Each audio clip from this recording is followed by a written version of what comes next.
Sierra is building the Dream Chser spaceplane, which is the world's only commercial private spaceplane. And the greatest part about the Dream Chser is it can land on a runway anywhere in the world.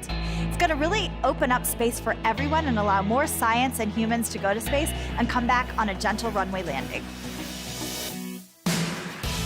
The Dream Chser is an incredibly sophisticated vehicle.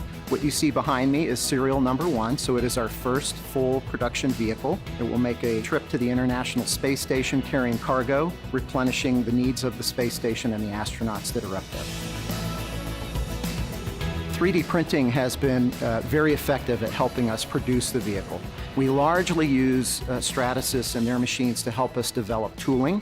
Some of the specific tools that we're building are locating fixtures that we use to place the thermal protection tiles on the vehicle.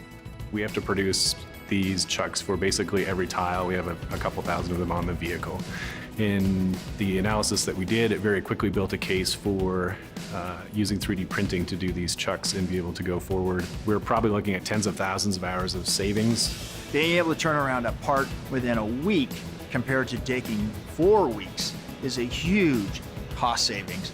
The ability to not have to go to a 5-axis machine and basically whittle out a machine part or a machine fixture. You can put the Ultim in the machine, let it run, and you're ready to go literally hours later.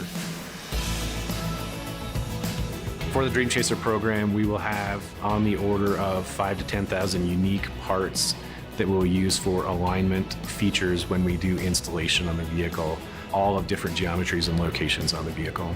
We're also getting ready now to do a lot of drill fixturing to facilitate the fabrication throughout the vehicle. The other use that's now becoming more and more prevalent is actually doing engineering mock-ups. Like this here I'm standing next to is an engineering mock-up from our propulsion group that is doing a large hydrogen engine.